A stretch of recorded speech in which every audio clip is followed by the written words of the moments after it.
இயேசு கிறிஸ்துவின் இணையற்ற நாமத்திலே உங்கள் யாவருக்கும் என்னுடைய அன்பான வாழ்த்துக்களை தெரிவித்துக் கொள்கிறேன். ஒவ்வொரு முதல் வெள்ளியிலும் உங்கள் மத்தியிலே வந்து தேவனுடைய வார்த்தைகளை பகிர்ந்து கொள்வதற்கு எனக்கு வாய்ப்பு கொடுக்கின்ற உங்களுடைய சபையின் ஆயர்களுக்கும் மற்றும் மூப்பர்களுக்கும் பொறுப்பில் இருக்கிறவர்களுக்கும் என்னுடைய நன்றிகளை நான் தெரிவித்துக் கொள்கிறேன். புதிய ஆண்டிற்குள் பிரவேசிப்பதற்கு ஆண்டவர் நமக்கு உதவி செய்திருக்கின்றார். எப்பொழுதுமே புதிய ஆண்டிற்குள்ளதாக நாம் பிரவேசிக்கின்ற பொழுது பலவிதமான எதிர்பார்ப்புகள், சில சமயம் பதஷ்டங்கள், பல காரியங்கள் நம் மனதிலே வருவதை நாம் அறிந்து கொள்ள முடியும். கடந்த வருஷத்திலே இப்படிப்பட்ட காரியங்களை எல்லாம் நாம் சந்தித்தோம். புதிய வருஷம் எப்படி இருக்கும் என்ற மனநிலை எல்லோருக்குமே உண்டு. புதிய ஆண்டிலே பிரவேசிக்கின்ற பொழுது அநேகருடைய மனதிலே ஆண்டவர் என்ன வாக்குத்தத்தம் கொடுப்பார் என்ற ரீதியிலேயே நாம் இருக்கிறோம். ஏதோ ஒரு வசனத்தை ஆண்டவர் காண்பிப்பார் என்ற எதிர்பார்ப்பு எல்லோரிடமும் உண்டு. புது வருட ஆராதனைகள் பல சபைகளில் ஆண்டவர் தருகின்ற வாக்குத்தத்தங்களை பெறுகின்ற ஆராதனையாகவே இருக்கின்றது. ஒரு முக்கியமான காரியத்தை நாம் அறிந்து கொள்ள வேண்டும். புதிய ஆண்டில் பிரவேசிக்கின்றோம்.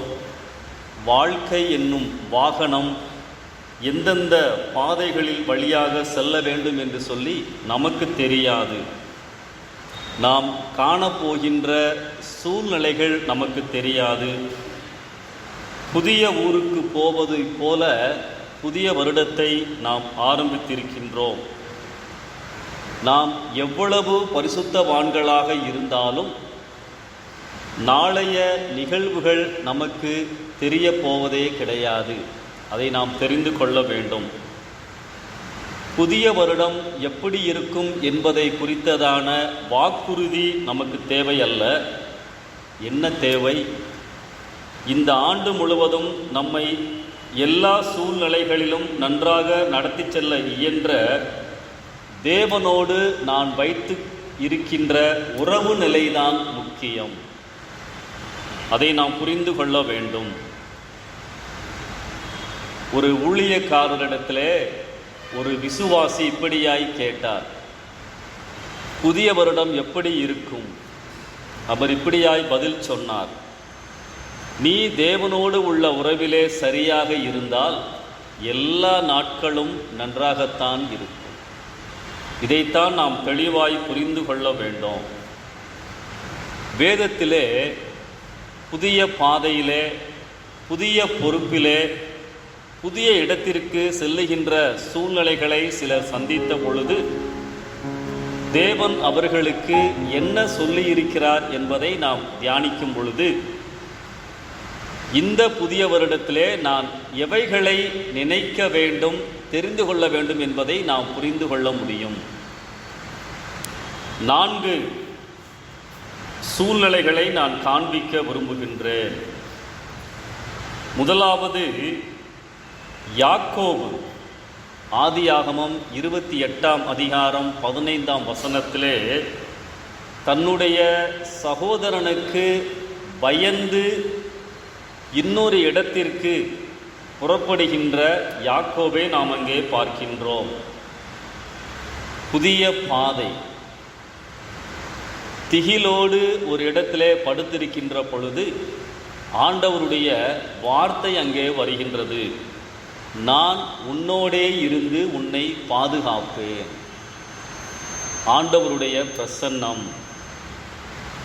இரண்டாவதாக நாம் வாசிக்க கேட்ட யாத்திராகமம் 33ஆம் அதிகாரத்திலே மோசே, அதற்கு முன்பதாக 32ஆம் அதிகாரத்திலே இஸ்ரவேல் மக்கள் பாவம் செய்தார்கள். ஒரு கன்றுக்குட்டியை கொண்டு வந்து, பொன்னினால் செய்த கன்றுக்குட்டியை கொண்டு வந்து இதுதான் தெய்வம் என்று சொல்லி வணங்க ஆரம்பித்தார்கள். அந்த காரியங்களெல்லாம் நடந்ததற்கு பிறகு மோசே தொடர்ந்து பயணிக்க வேண்டும், புதிய பாதையிலே செல்ல வேண்டும். சோர்வாய் இருக்கிறார். இப்படியெல்லாம் மக்கள் நடந்து கொள்ளுகிறார்களே என்ற பதஷ்டம் அவருக்குள்ளதாய் இருந்தது. அந்த சமயத்திலே ஆண்டவரோடு அவர் பேசுவதை இந்த 33ஆம் அதிகாரத்திலே நாம் வாசிக்க கேட்டோம். ஆண்டவரே, இப்படிப்பட்ட சூழ்நிலையிலே என்னோடு யார் வருவார்? எனக்கு யார் வழிகாட்டுவார்? அப்பொழுதும் ஆண்டவர் சொல்லுகின்ற காரியம் என்ன? 14ஆம் வசனத்திலே, என்னுடைய சமூகம் உனக்கு முன்பதாக செல்லும். பிரசன்ஸ். மூன்றாவதாக காலேப், என்னாகமம் 14ஆம் அதிகாரத்திலே 8-9 வசனங்களிலே, கானானுக்கு அருகிலே வந்து விட்டார்கள், பயப்படுகிறார்கள். அங்கே இருந்த மனிதர்களை பார்த்து அவர்களுக்கு பயம். என்னாகமம் 13ஆம் அதிகாரம் கடைசி பகுதியிலே நாம் அதை பார்க்க முடியும். கானான் தேசத்தை வேவு பார்க்க சென்ற, தேசம் எப்படி இருக்கிறது பார்க்க சென்ற 12 பேரில் 10 பேர் நாம் கானான் தேசத்துக்குள்ளதாக போக முடியாது, தேசம் நல்லா இருக்குது, ஆனால் அங்கே இருக்கின்ற மக்கள் நம்மை காட்டிலும் பலசாலிகள் என்று சொல்லி அவிசுவாசமான வார்த்தைகளை சொன்ன பொழுது, இந்த 14ஆம் அதிகாரத்திலே 8-9 வசனங்களிலே காலேப், யோசுவா என்ன சொல்லுகிறார்கள்? கர்த்தர் நம்மோடே இருக்கிறார். பிரசன்ஸ். கடைசியாக யோசுவா 1ஆம் அதிகாரத்திலே நாம் பார்க்கின்றோம். அவருக்கும் மோசேயை போன்ற ஒரு சூழ்நிலை. மோசே இறந்து விட்டார். யோசுவா மோசேனுடைய இடத்திற்கு வருகிறார். இப்பொழுது அவருக்கு சில பொறுப்புகள் இருந்தன. முக்கியமாக இந்த 20 லட்சத்திற்கும் அதிகமான மக்களை வழிநடத்த வேண்டும். அவரும் புதிய பாதையிலே பயணிக்க வேண்டும். புதிய பாதை மட்டுமல்ல, புதிய பொறுப்பும் அவருக்கு இருந்தது. யோர்தானை கடக்க வேண்டும், எரிகோவை கடக்க வேண்டும், நிறைய ராஜாக்களோடு சண்டையிட்டு வெற்றி பெற்று முன்னேற வேண்டும். மட்டுமல்ல, 12 கோத்திரங்களுக்கும் தேசத்தை பிரித்து கொடுக்க வேண்டும். இப்படிப்பட்ட சூழ்நிலையில் பயந்து போய் நிற்கிறார். ஆண்டவர் என்ன சொல்லுகிறார்? திகையாதே, கலங்காதே. பயப்படுகிறவர்களை பார்த்துதான் பயப்படாதே என்று சொல்லுவோம். இங்கே ஆண்டவர் யோசுவாவினிடத்திலே கலங்காதே, திகையாதே, திகைத்து போயிருக்கிறார். அப்பொழுது அவர் என்ன சொல்லுகிறார்? யோசுவா 1ஆம் அதிகாரம் 9ஆம் வசனத்திலே, நீ போகும் இடமெல்லாம் நான் உன்னோடு இருப்பேன். அல்லேலூயா. பிரசன்ஸ். அப்ப புதிய சூழ்நிலையில், புதிய பாதையில், புதிய பொறுப்பில், புதிய ஆண்டிற்குள்ளதாக பிரவேசிக்கின்ற பொழுது ஆண்டவர் எதை நமக்கு சொல்லுகிறார்? அழுத்தமாக, நான் உங்களோடு இருக்கிறேன். அதைத்தான் நாம் புரிந்து கொள்ள வேண்டும். Not only promise but presence of the lord. ஆண்டவருடைய பிரசன்னம் என்னோடு இருக்கிறது என்பதுதான் முக்கியம். புதிய ஏற்பாட்டிலே மத்தேயு 28ஆம் அதிகாரம் 18 முதல் 20 வசனங்களிலே, அங்கேயும் உயிர்த்தெழுந்த இயேசு கிறிஸ்துவை சுற்றி பயத்தோடு திகிலோடு நின்று கொண்டிருக்கிறார்கள். அடுத்து என்ன நடக்கும்? அப்பொழுது ஆண்டவர் ஒரு கட்டளையை கொடுக்கிறார், ஊழியம் செய்யுங்கள். தொடர்ந்து என்ன சொல்லுகிறார்? இதோ உலகத்தின் முடிவு பரியந்தம் சகல நாட்களிலும் நான் உங்களோடு இருக்கிறேன். அப்ப இந்த புதிய வருஷத்திலே நான் எதை ஆழமாக நினைக்க வேண்டும்? கர்த்தர் என்னோடு இருக்கிறார். அவர் என்னோடு இருப்பதற்கு, தகுதியான வாழ்க்கை வாழ்வதற்கு நான் எப்பொழுதும் ஆயத்தமாய் இருக்க வேண்டும். அதான் செய்தி. அதுதான் ஆண்டவர் உணர்த்துகின்ற காரியம். 3 தலைப்புகளை காண்பிக்கிறேன் இந்த சிந்தனையின் அடிப்படையில். முதலாவது, இந்த வருஷம் முழுவதும் ஒவ்வொரு நாளும் தேவன் என்னோடு இருக்கிறார் என்ற நிச்சயம் எனக்கு இருக்க வேண்டும். அதைத்தான் ஆண்டவர் இந்த மாலை வேளையிலே நமக்கு உணர்த்துகின்றார். தேவன் என்னோடு இருக்கிறார். அநேக சமயங்களிலே இதை நாம் மறந்து விடுகின்றோம். பல வருஷங்களுக்கு முன்பதாக நான் பெங்களூர் பட்டணத்திலே இருந்து திண்டுக்கல் பட்டணத்திற்கு ஒரு பகல் நேரத்திலே பஸ்ஸிலே வந்து கொண்டிருந்தேன். அது ஒரு த்ரூ பஸ் கிடையாது, மாறி மாறி வர வேண்டிய ஒரு அவசரத்தில் நான் வந்துக்கிட்டு இருந்தேன். கிட்டத்தட்ட ஒரு 20 வருஷம் இருக்கும். அப்போ ஒரு வழியிலே ஒரு இடத்துல பஸ் நின்றது. சிலர் ஏறி உட்கார்ந்தார்கள். என் பக்கத்திலே ஒரு சிறுவன் உட்கார்ந்தான். நான் அவனை கவனித்து கொண்டிருந்தேன்.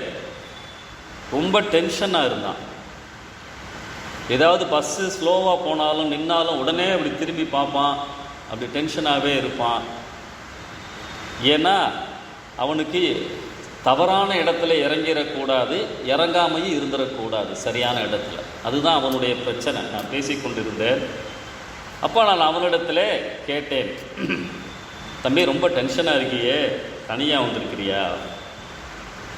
தனியாக இல்லை அங்கிள், எங்கள் அப்பா வந்திருக்காரு. எங்கடா உங்கள் அப்பா? பின்னாடி உட்காந்துருக்காரு. அப்போ நான் அவன்கிட்ட சொன்னேன், உங்கள் அப்பா உன் பக்கத்தில் தானே இருக்கிறாரு. உங்கள் அப்பா உன்னைய விட்டுட்டு இறங்கி போயிடுவாரா? ஏன் டென்ஷனாக இருக்க? சமாதானமாக இருப்பா அப்படின்னு சொன்னேன். கொஞ்ச நேரம் கழித்து பார்த்தீங்கன்னா நல்லா தூங்கிட்டான். அவங்க இறங்க வேண்டிய இடம் வந்த பொழுது அவங்க அப்பா அவனை எழுப்பி கூட்டிகிட்டு போனார். காரணம் என்ன? அப்பா என் கூட இருக்கிறாரு. அந்த நிச்சயம் நமக்கு இருக்க வேண்டும். தேவன் என்னோடு இருக்கிறார் என்ற நிச்சயம், அதுதான் இன்னைக்கு தேவை. அதை நாம் மறந்து போய் விடுகின்றோம். 2வது காரியம், தேவனை சார்ந்த விசுவாசம் நம் வாழ்க்கையின் எல்லா நிலைகளிலும் காணப்பட வேண்டும். என்னுடைய செயல்பாடுகள், என்னுடைய நடவடிக்கைகள், என்னுடைய பழக்க வழக்கங்கள், என்னுடைய எதிர்பார்ப்புகள், என்னுடைய செயல்கள் தேவனை சார்ந்த விசுவாசத்தின் அடிப்படையிலே காணப்பட வேண்டும். யாத்திராகமம் 33ஆம் அதிகாரம் 13ஆம் வசனத்தில் மோசே ஆண்டவரிடத்தில் கேட்குறாரு, உம் வழியை அறிவியும். இதுக்கு என்ன அர்த்தம்? கானான் தேசத்துக்கு ப்ளூ பிரிண்ட் போட்டு கொடுக்க சொல்றாரா? இல்லை. எப்படி ஆண்டவரே நாங்கள் வாழ வேண்டும், அதைத்தான் இங்கே மோசே கேட்கிறார். ஏன்னா 32ஆம் அதிகாரத்தில் இந்த மக்கள் தவறு செய்து விட்டார்கள், ஆண்டவருக்கு பிரியமில்லாத காரியத்தை செய்து விட்டார்கள். இப்பொழுது நாங்கள் தொடர்ந்து புதிய பாதையில் பயணிக்கிறோம், எப்படி வாழ வேண்டும் ஆண்டவரே? 34ஆம் அதிகாரத்தில் அந்த 10 கட்டளைகளை மறுபடியும் அவர் கொடுக்கின்ற பொழுது ஆண்டவர் ஒரு காரியத்தை சொல்லுகிறார். வாசிங்க 34ஆம் அதிகாரத்தில் 12, 13.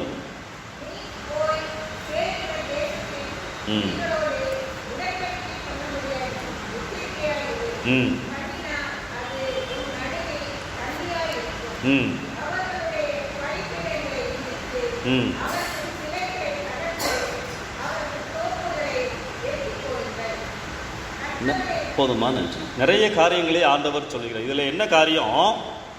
நீங்கள் வாழ்கின்ற பொழுது, உலகத்தை சந்திக்கின்ற பொழுது, உலகத்தின் மதிப்பீடுகளை உங்கள் வாழ்க்கையிலே உங்களுக்கென்று எடுத்துக்கொள்ளாதீர்கள். நீங்கள் போகிற வழியில் இருக்கிற மக்கள் அவங்க எந்த நம்பிக்கையில் இருக்கிறாங்களோ, அவர்கள் எதை வழிபடுகிறார்களோ அதை நீங்கள் செய்யக்கூடாது. அப்போ ஆண்டவருடைய வழி எப்படி வாழ வேண்டும், ஆண்டவர் விரும்புகின்ற காரியங்கள் நம்முடைய வாழ்க்கையிலே காணப்பட வேண்டும். அதான் முக்கியமான காரியம். 1ஆம் தேதி ஆண்டவர் எனக்கு ஒரு வசனத்தை காண்பித்து விட்டார். அந்த வசனத்தின்படிதான் என்னை நடத்துவார் என்று நினைப்பது அறியாமை. பைபிளில் நிறைய வசனம் ஏற்கனவே இருக்குது, புதுசு கிடையாது. நம்மளா ஒன்று தெரிஞ்செடுத்துட்டு அதை காமிச்சு இந்த வசனத்தின்படி நடத்துவார் என்று சொன்னால் அதை ஏற்றுக்கொள்ள முடியாது. ஆண்டவருடைய எதிர்பார்ப்பு என்ன? நான் உன் கூட இருக்கிறேன், நீ நம்பணும், என்னுடைய எதிர்பார்ப்பின்படி நீ வாழ வேண்டும். அதைத்தான் இங்கே மோசேக்கு ஆண்டவர், மோசையின் மூலமாய் ஆண்டவர் சொல்லுகின்றார். உம்முடைய வழியை அறியும், எப்படி வாழ வேண்டும் ஆண்டவரே. இயேசு கிறிஸ்துவின் இரத்தத்தால் கழுவப்பட்ட பரிசுத்தமான வாழ்க்கை வாழ்வதற்கு இன்றைக்கு நாம் அழைக்கப்பட்டிருக்கிறோம்.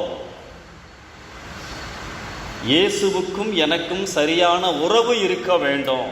அதைத்தான் நான் ஆரம்பத்திலே சொன்னேன். இந்த ஆண்டு முழுவதும் நம்ம எல்லா சூழ்நிலைகளிலும் நன்றாய் நடத்தி செல்ல இயன்ற தேவனுடைய உறவை குறித்த நிச்சயம், எனக்கும் ஆண்டவருக்கும் உள்ள ரிலேஷன்ஷிப் உறவு எப்படி உள்ளது, சரியா இருக்குதா? அதுதான் முக்கியம். இந்த நாட்களிலே நாம் நினைத்து பார்க்க வேண்டும். தவறி இருக்கலாம், பாவங்கள் எனக்குள்ளதாக இருக்கலாம், மன்னிக்கப்படாத தவறுகளின் வாழ்க்கையிலே இருக்கலாம், அறிக்கை செய்யாத பாவங்கள் இருக்கலாம். ஆண்டவரே, இவைகளை எல்லாம் நீர் மன்னியும், எப்படி வாழ வேண்டும் என்று சொல்லி உணர்த்தும் ஆண்டவரே, நான் உம்மை பின்பற்றுகிறேன். பாவ மன்னிப்பின் நிச்சயத்தோடு நாம் வாழ்வதற்கு அழைக்கப்பட்டிருக்கிறோம். 1 யோவான் 1 அதிகாரம் 7, 8, 9 வசனங்களிலே இயேசு கிறிஸ்துவின் இரத்தம் சகல பாவங்களையும் நீக்கி நம்மை சுத்திகரிக்கும். ஒருவன் தன்னுடைய பாவங்களை அறிக்கையிட்டால் பாவங்களை மன்னிப்பதற்கு அவர் இயேசு கிறிஸ்து உண்மையும் நீதியும் உள்ளவர். எத்தனை பேருக்கு இந்த வசனம் அனுபவமாய் மாறி இருக்கிறது? யோசிச்சு பாருங்க. நான் பாவி என்பதை உணர்ந்து ஆண்டவர் எனக்காய் சிலுவிலே இரத்தம் சிந்தினார் என்பதை நம்பி எனக்கு வரவேண்டிய தண்டனையை அவர் ஏற்றுக்கொண்டார் என்று விசுவாசித்து, ஆண்டவரே அந்த இரத்தம் என்னுடைய பாவங்களை கழுவட்டும் என்று சொல்லி அவரிடத்திலே நான் ஒப்புரவாகும் பொழுதுதான் எனக்கும் ஆண்டவருக்கும் உள்ள உறவு சரியாக ஆரம்பிக்கின்றது. அது இல்லைன்னா நான் ஒரு பெயர் கிறிஸ்தவன். எப்படி வாழ வேண்டும், வழியை அறிவியும். வேதம் காண்பிக்கின்ற ஜீவ வழி இதுதான், வேற வழியே கிடையாது. இயேசுவின் இரத்தம் எனக்குள்ளதாய் வந்திருக்க வேண்டும். தேவன் என்னோடு இருக்கிறார் என்ற நிச்சயம், தேவனை சார்ந்த விசுவாசம். 3வது காரியம், செயல்பட துணிந்த மனநிலை எனக்கு இருக்க வேண்டும். செயல்பட துணிந்த மனநிலை. ஆபிரகாம், எபிரேயர் 11:8 வசனம் பார்த்தீங்கன்னா, விசுவாசத்தினாலே ஆபிரகாம் அழைக்கப்பட்ட பொழுது கீழ்ப்படிந்து தான் போகும் இடம் இன்னதென்று அறியாமல் புறப்பட்டு போனான். எனக்குள் ஆண்டவர் இருக்கின்ற விசுவாசத்தை நான் எப்படி நிரூபிக்கிறேன்? தைரியமாய் முன் செல்லுகிறேன். ஆபிரகாம் அதைத்தான் செய்தார். ஆதியாகமம் 12 அதிகாரத்தில் 75 வயதாய் இருக்கின்ற பொழுது ஆபிரகாமுக்கு அழைப்பு வருகிறது. அதை குறித்த வசனம் தான் எபிரேயர் 11:8 பார்க்கிறோம். தான் போகும் இடம் இன்னதென்று அறியாமல். 2025 வருடம் எப்படி இருக்கும்? யாரும் அதை முன் அறிவிக்க முடியாது. அப்படி யாராவது முன் அறிவிச்சிருந்தா அதை நம்பாதீங்க. தவறான பொய்யான தீர்க்க தரிசனம். அப்படி யாருக்கும் ஆண்டவர் வெளிப்படுத்துறதே கிடையாது. ஆபிரகாம், ஆண்டவரே நான் போகும் இடம் எப்படி இருக்குன்னு தெரியாது ஆண்டவரே, ஒன்று எனக்கு தெரியும் ஆண்டவரே, நீர் என்னோடு இருக்கிறீர். ஆமென். செயல்பட துணிந்த மனநிலை நமக்கு இருக்க வேண்டும். எப்படி இருக்குன்னே தெரியாது. அப்ப இந்த புதிய வருஷம் எப்படி இருந்தாலும் ஆண்டவரே நீர் என்னோடு இருக்கிறீர், எனக்கு முன்பதாக செல்லுகிறீர், நான் உம்முடைய கரத்தை பிடித்து கொண்டு நடப்பதற்கு துணிகிறேன். அதைத்தான் ஆண்டவர் நம்மிடத்திலே எதிர்பார்க்கிறார். புதிய வருஷம் ஆசீர்வாதமாக இருக்கும், புதிய வருஷம் ரொம்ப நல்லா இருக்கும், புதிய வருஷத்தில் உங்களுக்கு கஷ்டமே வராது, புதிய வருஷத்தில் உங்களுக்கு வியாதியே வராது. அப்படி யாராவது சொன்னால் நம்பாது. என்னடா முதல் வார்த்தையில் இப்படி சொல்கிறேன்னு பயப்படுறீங்களா? ஆண்டவர் என்னோடு இருக்கிறார், அதை காட்டிலும் பெரிய ஆசீர்வாதம் இல்லை. அதை நான் புரிந்து கொள்ள வேண்டும். மோசேட்ட அழகா சொல்றாரு, என் சமூகம் உனக்கு முன்பதாய் செல்லும். இதை விட வேறு என்ன ஆசீர்வாதம்? ஆண்டவரே, உம்முடைய கரத்தை பிடித்து கொண்டு பின்பற்றுவதற்கு நான் ஆயத்தம். அதைத்தான் நாம் புரிந்து கொள்ள வேண்டும். இன்னொரு காரியத்தை சொல்றேன், எப்படி வாழ வேண்டும், உங்களுடைய வழியை அறிவியும். What is your plan, what is your schedule? எங்களை குறித்து உங்களுடைய எதிர்பார்ப்பு என்ன ஆண்டவரே? யோசுவா 1ஆம் அதிகாரத்தில் 5ஆம் வசனத்தில் அவர் சொல்றார் இல்லையா? 5ஆம் வசனம் வாசிங்க.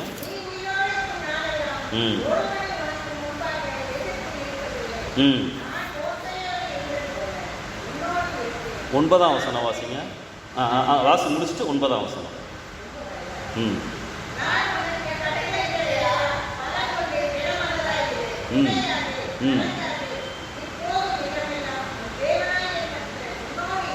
ஆமென். புதிய பாதையில் செல்லும் பொழுது ஆண்டவர் சொல்லுகின்ற அருமையான வசனம் 5ஆம் வசனத்திலையும் 9ஆம் வசனத்திலையும். நம்ம பொதுவாக இந்த வசனத்தை தான் அடிக்கடி வாசிப்போம், கேலண்டர்லாம் இந்த வசனத்தை தான் நம்ம பார்ப்போம். ஆனால் நீங்கள் இந்த ப்ரெட்டு சாண்ட்விட்சு சாப்பிட்ருப்பீங்கன்னு நினைக்கிறேன், இல்லை ப்ரெட் ஆம்லேட் சாப்பிட்ருப்பீங்கன்னு நினைக்கிறேன். இந்த ப்ரெட் ஆம்லேட் கேட்டால் என்ன பண்ணுவான் தெரியுமா? 2 ப்ரெட்டுக்கு நடுவில் ஆம்லேட்டை வைப்பான், இல்லைன்னா ஜாம் வச்சுருப்போம். அது மாதிரி 2 ப்ரெட்டுக்கு நடுவில் ஆண்டவர் ஜாம் வைக்கிறது மாதிரி 2 வாக்குத்தத்தத்துக்கு நடுவில் 7-8 வசனத்தை வாசிங்க.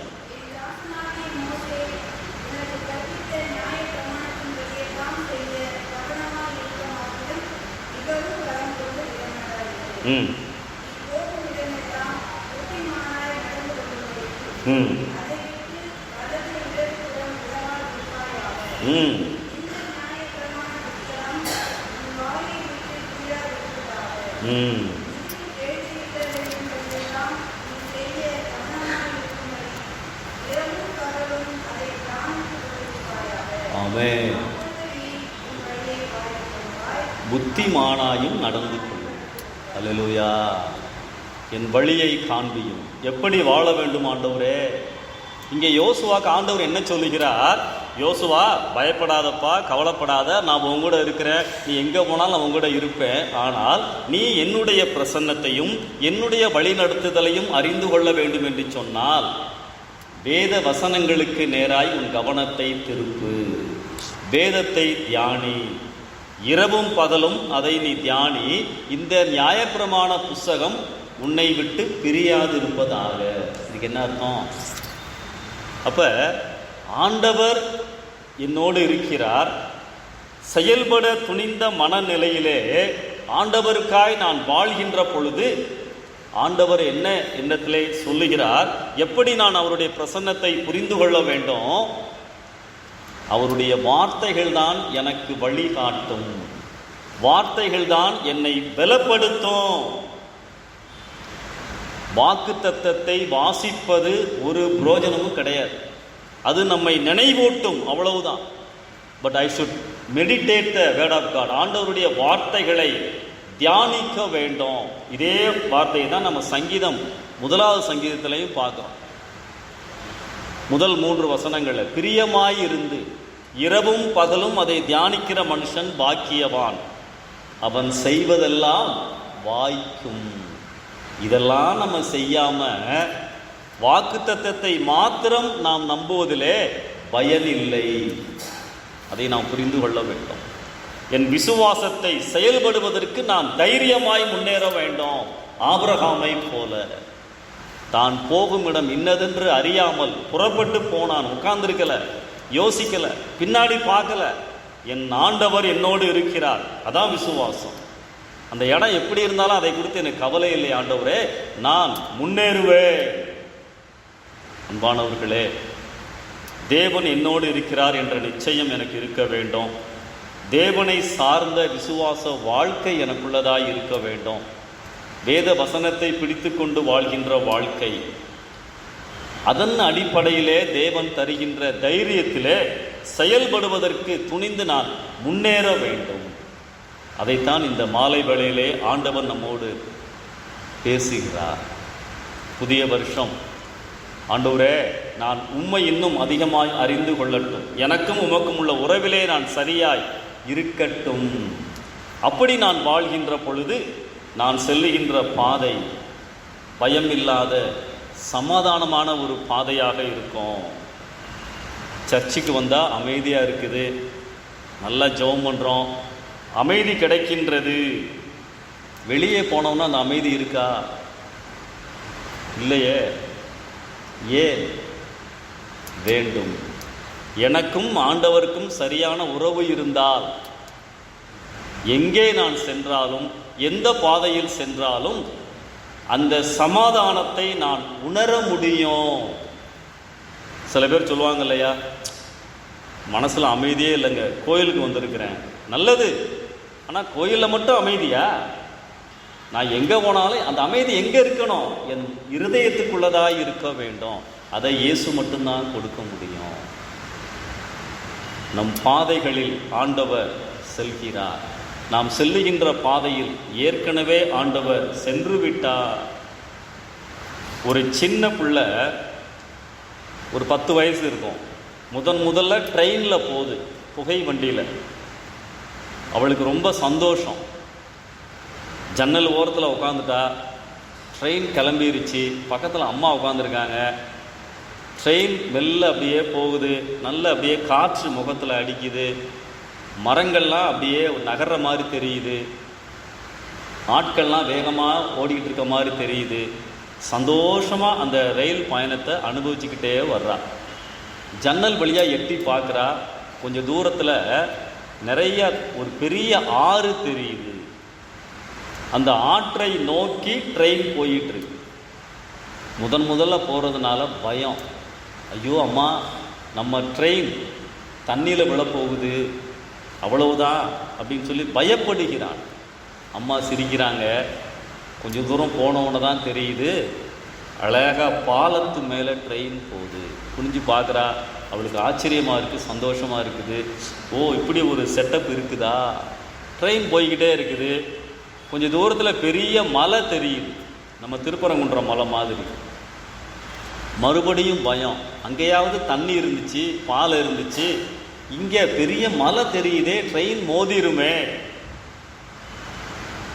பயப்படுறா. அம்மா சிரிக்கிறாங்க. அப்படியே பார்த்துக்கிட்டே இருக்கிறா. குகை அமைத்து ட்ரெயின் உள்ளே போகுது. அவளுக்கு அப்போ தான் உயிரே வருது. ஓ, இப்படி குகை அமைத்திருக்கிறார்களா? குகையை தாண்டி வெளியே வந்துருச்சு. அம்மாட்ட வேகமாக வந்து சொல்கிறா, அம்மா, நான் ஒரு காரியத்தை கண்டுபிடித்து விட்டேன். என்னம்மா கண்டுபிடிச்ச? நம்ம தண்ணீரை கடந்து வந்தோம், பாலம் அமைக்கப்பட்டிருந்தது, பெரிய மலை வழியாக ட்ரெயின் வந்துச்சு, ஆனால் குகை குடைஞ்சி பாதை அமைக்கப்பட்டிருந்தது. நான் உன்னை தெரிந்து கொண்டேன். என்ன தெரிந்து கொண்டாய்? நாம் வருகின்ற இந்த பாதைகளிலே நாம் வருவதற்கு முன்பதாகவே யாரோ சிலர் ஏற்கனவே வந்து பாதைகளை அமைத்திருக்கிறார்கள். இதைத்தான் இயேசு நமக்காய் செய்திருக்கிறார். சிலுவையை எடுத்துக்கொண்டு நாம் போகின்ற கடந்து செல்லுகின்ற எல்லா பாதைகளிலும் அவர் ஏற்கனவே சென்று விட்டார். தடைகளை எடுத்து போடுகிறவர் நமக்கு முன்பதாக செல்லுகிறார். மீகா 2:14. அன்பானவர்களே, இதை நான் நம்ப வேண்டும். புதிய வருஷம் 12 மாதங்களும் எனக்கு பயமில்லை.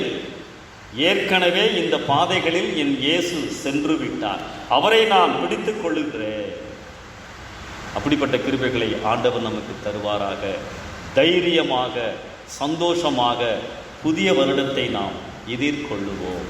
கண்களை மூடி நாம் ஜெபிக்கலாம்.